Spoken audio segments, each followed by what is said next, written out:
Imagine this. It's 7:32 a.m., February 10th, 1942, and the Pacific sky above Wake Island glows with that cold, metallic light of early morning.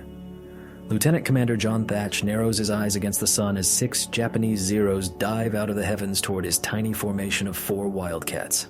He knows exactly what that means. 90 seconds. That's how long his men have before death finds them.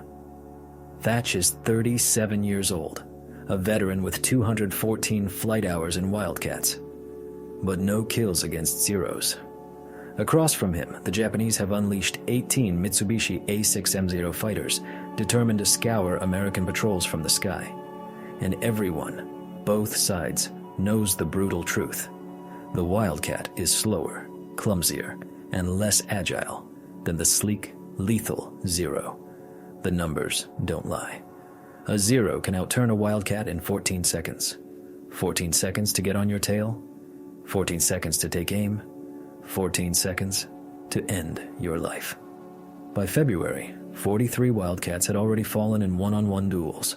43 funerals, each followed the same grim rhythm. American pilot spots a Zero, turns to engage, and within moments he's the one spiraling down in smoke. Orders from command repeated like a prayer. Avoid turning engagements. Run, if possible. But what did running mean? Leaving your comrades behind. Watching your friends die while you escaped into the clouds.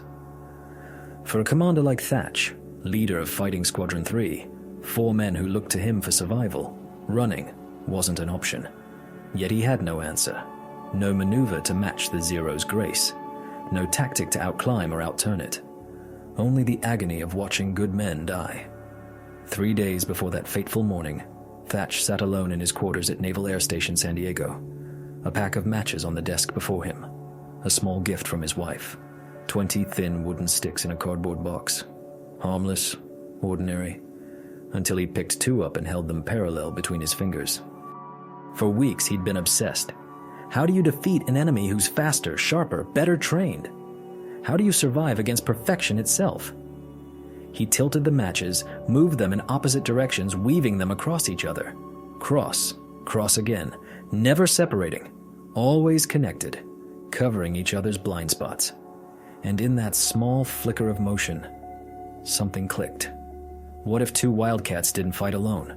What if they flew as one, weaving just like these matches? If a Zero locked onto one Wildcat's tail, that pilot would turn toward his wingman, and his wingman would turn toward him.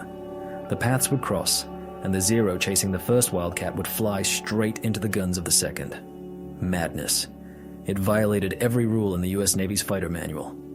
Fighters were lone wolves. They split and hunted individually. That had been doctrine since 1918. But Thach couldn't get those matches out of his mind, or the faces of 43 dead pilots. That night, he called in Lieutenant Edward Butch O'Hare, his trusted wingman. Thach showed him the matches, explained the concept. This weave. O'Hare stared silently for 30 seconds, then looked up and asked a single question. When do we test it? 4 days later, he'd have his answer. The morning of February 10th was quiet until the radar reports came in. 6 Zeros, 200 yards out and closing fast.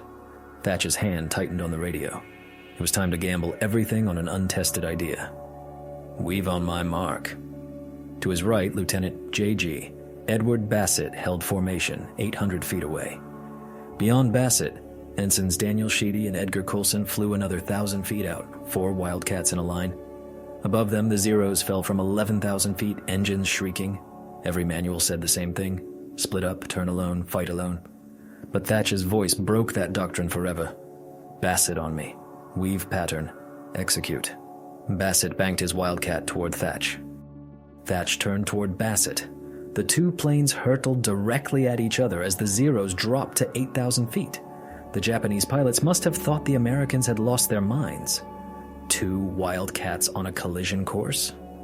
But at 400 yards, both men banked sharply. Thach left, Bassett right, crossing paths with 200 feet of air between them.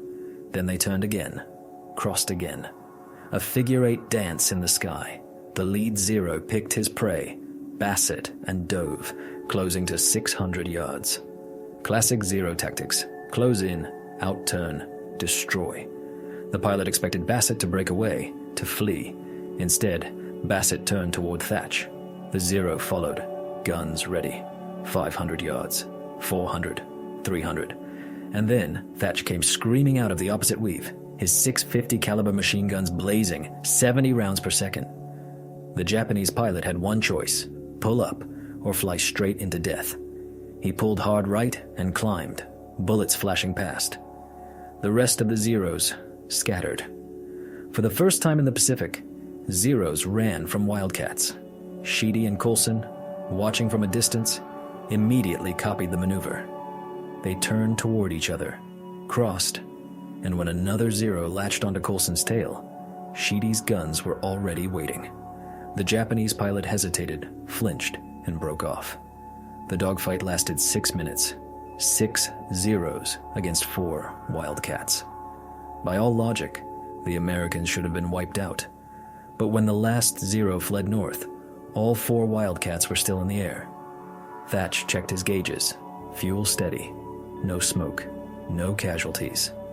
The Weave, his impossible matchstick idea, had worked. He landed on Ford Island 40 minutes later, hands trembling not from fear, but from the electric realization that maybe, just maybe, American pilots didn't have to die anymore. He filed his report that afternoon, described the Weave, diagrammed it, urged its adoption fleet-wide. The reply came 3 days later. Cool, bureaucratic, infuriating. Interesting tactic. Requires further testing. Not approved. Thach stared at the words for a long time. 43 dead in February, and command wanted more testing. But the enemy wasn't waiting. In a matter of weeks, Japan would unleash a storm unlike anything the Pacific had seen, and Thach's matchstick miracle would be put to the ultimate test over a tiny island called Midway. Imagine yourself high above the endless Pacific, sunlight flashing off the aluminum skin of your Wildcat, engine roaring like a heartbeat of steel. The air smells of fuel and cordite. Suddenly, through the Weave, John Thach bursts forward and opens fire. The .50 caliber guns thunder, their tracers stitching a deadly path straight into the Zero's engine cowling. A heartbeat later, black smoke spills out. The Japanese fighter rolls left, dying in the sky, spiraling down into the ocean below. Thach has scored his first Zero kill, but the sky offers no mercy. The other 2 Zeros don't break off. They've seen the pattern, the Weave, and in that split second they adapt. One climbs high, the other dives low, splitting their attack. Picture it. 2 predators circling one prey from opposite directions, forcing Thach to choose which death to face first. He banks into a steep climbing turn toward the higher Zero. His wingman, Lieutenant Bassett, dives to intercept the one below. For 6 perilous seconds, the Weave collapses. The elegant geometry that kept them alive fractures, and now both Wildcats fight alone, exactly what Thach had sworn to avoid. At 800 yards, the high Zero's cannons open up. You can almost hear it. The deep, percussive bark of 20mm shells walking up Thach's left wing. 2 slam through the root. 1 rips through his canopy, missing his head by just 3 inches. The shockwave hits him like a punch. Shards of aluminum sting his flight suit. Still, he keeps turning. Then Bassett's voice crackles over the radio, tight, urgent, human. "I'm hit. Repeat, I'm hit." Thach glances left. His wingman's Wildcat trails white smoke. A coolant leak. Maybe worse. And the low Zero, relentless as death, is still hammering his tail with gunfire. Now comes the moment every pilot dreads, the moment of choice. Thach abandons his climb toward the upper Zero and dives toward Bassett. The Weave may have broken, but its soul, its purpose, still holds. Protect your wingman. Get between him and the threat. Descending from 7 o'clock high, Thach locks onto the low Zero. 600 yards. 500. 400. He squeezes the trigger. The Wildcat shakes as its guns roar again. The Zero disintegrates in a flash, fragments of wing and fuselage tumbling through the blue void like burning leaves. But Bassett's Wildcat is wounded, shuddering, losing altitude. His voice comes through the static, calm but strained. "Engine's overheating. I'm heading back to Yorktown." Thach replies, "Go." He orders 2 other Wildcats to escort the damaged plane home. And then, just like that, he's alone, 11,000 feet up, with 10 Zeros still prowling the sky. The Weave was built for 2. Without a partner, Thach is just another pilot in a Wildcat, fighting not to die. He turns toward Yorktown and begins to descend. 3 Zeros spot him, banking to intercept. Thach scans the sky for help. Nothing nearby, only 4 Wildcats 3 miles east, too far to intervene. The enemy trio closes in fast. No wingman, no weave, no escape. He could run, but to flee would mean leading the Zeros straight toward Yorktown. Toward the carrier his squadron must defend. Thach makes his choice. He keys the radio, voice steady. "Engaging 3 Zeros solo. If the Weave works, you'll have proof. If it doesn't, tell my wife. I love her." Then he turns straight toward the attackers.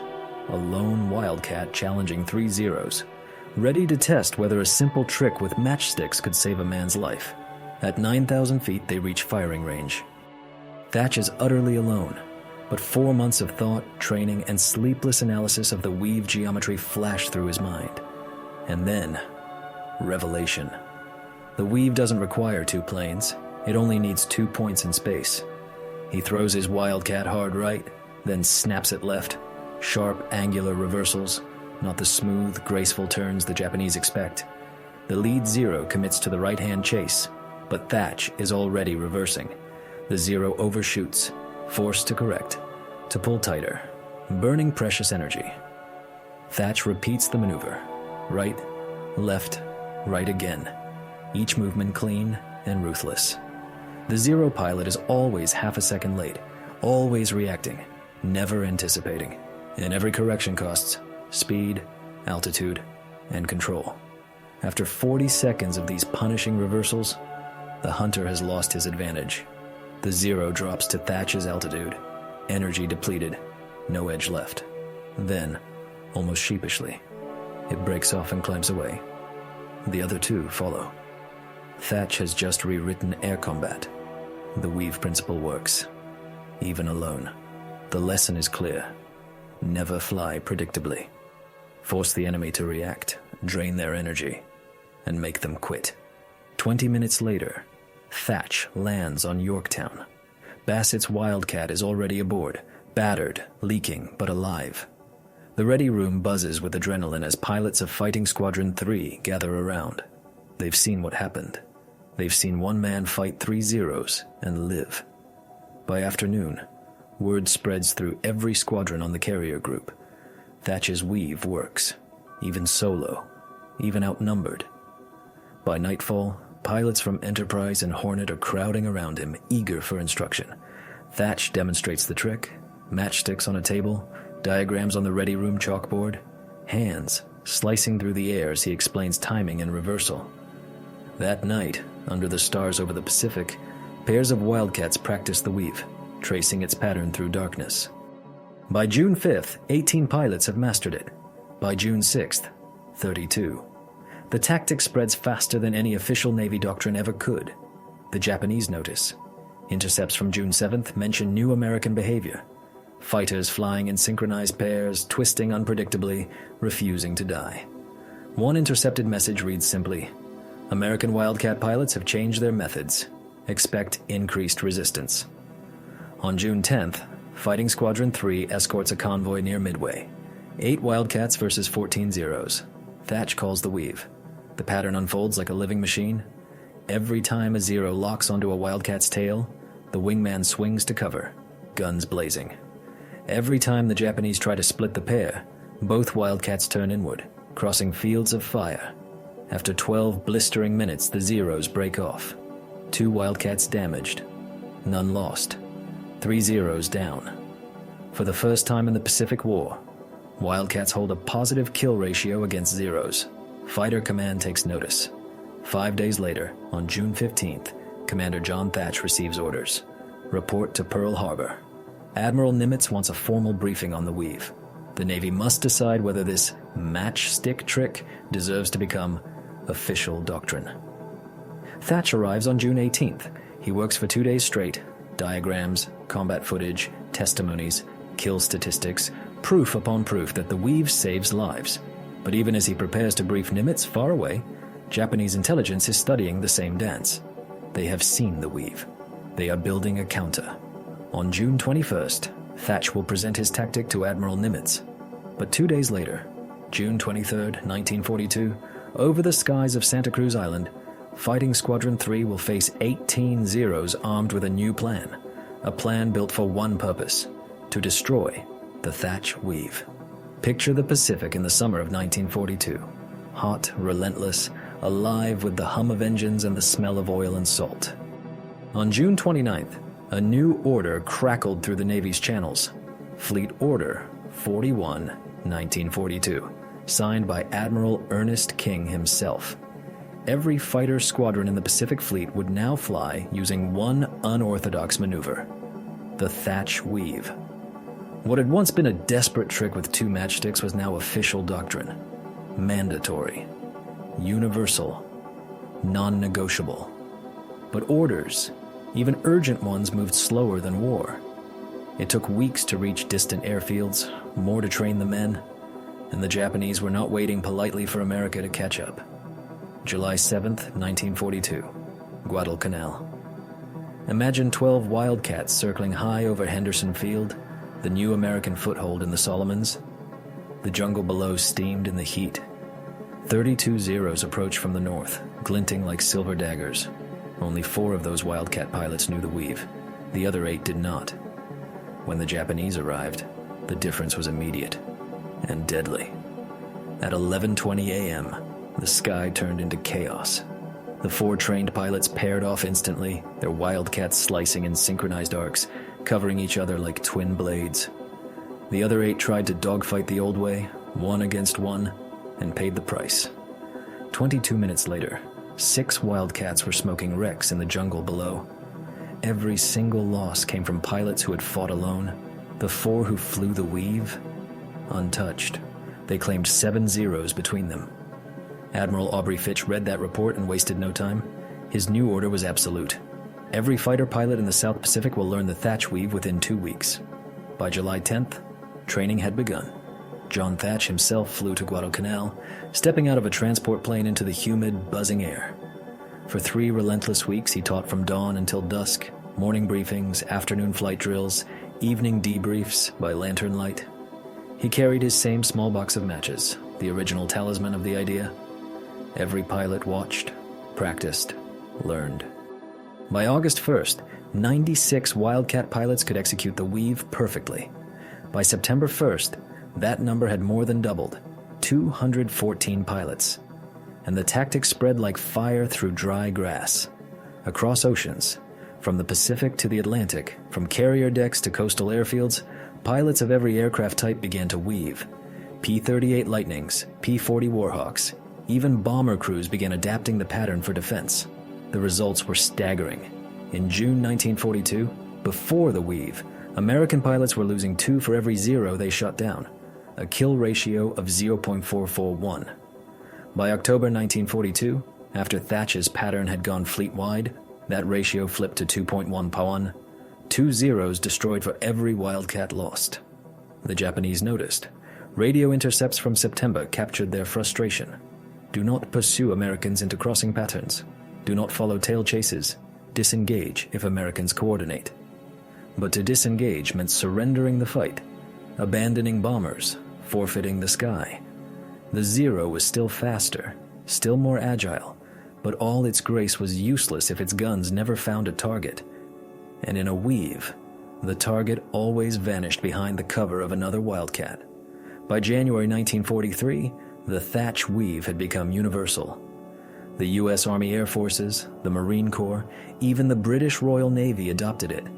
What began with 2 wooden matches in San Diego had become the cornerstone of Allied air combat doctrine. In February 1943, Thach received the Navy Cross.